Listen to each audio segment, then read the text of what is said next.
Okay, the first reason why you want to get strong early is because you don't want to miss double rewards that you can get daily from quests, especially for the peace content. In this peace content, you can farm the team's character shards. At level 1, you can only get 1 shard each. At level 2, you will get 2. I don't know how much stage 3 will give you, but you can buy an extra attempt twice daily for a total of 50 gems. Meaning daily you can get 5 attempts, and assume if you farm the stage 2, then in a day you can get up to 10 shards. This is huge because you will need a lot of shards to awaken your characters, and you really don't want to miss this. But how can we achieve that?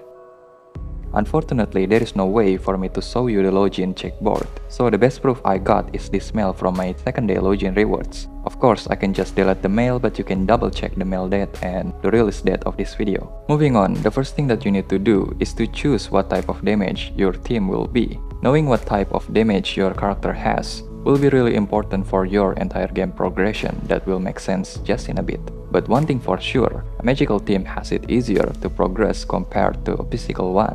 And the easiest way to tell whether a character deals magic or physical damage is by seeing their skill type icon. If you see a staff, then it is magic. If you see a sword, then it is physical. You can also check the stat bonus that you get after equipping your Memoria. If it shows you plus on magic and 0 on physical, then the character is a magic type and vice versa. Now, the reason why magic team has it easier early is because you can craft their SR rarity gear pretty much early. On the other hand, you can only craft the SR physical one after you beat chapter 2, which you need to be strong to get there. But moving to the gearing part, now this is where you will see that knowing what type of damage your character has will be really helpful for you to exactly pinpoint what type of gear that you need to synthesize so you don't waste your resources. But before you start your synthesis, you need to know that there are certain characters that have a gift that can increase the chance of a higher tier trait to appear. For example, Resna can do that.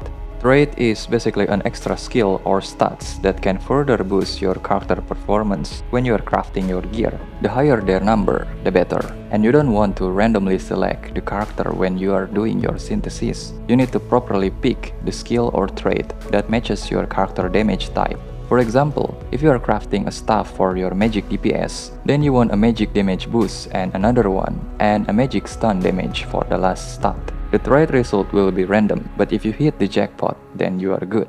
Speaking of stun damage, when your character breaks the enemy's bar, the enemy's turn will be skipped and they will be stunned. And this is where the stun damage increase plays its role. The higher they break percentage on a character skill, the better they break the enemy's bar. Having a fast bar breaker is really good for you, so you have the chance to skip the fastest enemy's turn. But anyway, you don't want to stress that much about the trait result early, because eventually we'll move into a higher rarity gear. So as long as it is the correct damage type, then it is good. You get the drill. Now we move into in-game item that you can use in the battle. Personally, I use 2 healing items and 1 damage amplifier because at the later stage, the enemy just hits you a lot. And here you can see how many times it can be used within one fight. There are also items that can deal a certain type of damage or reduce the enemy's resistance and so on. But depending on the situation, either of them can be a huge help. So choose depending on what you need. If you like healing, use a healing item. If you like damage, then use the appropriate item that can help you with it,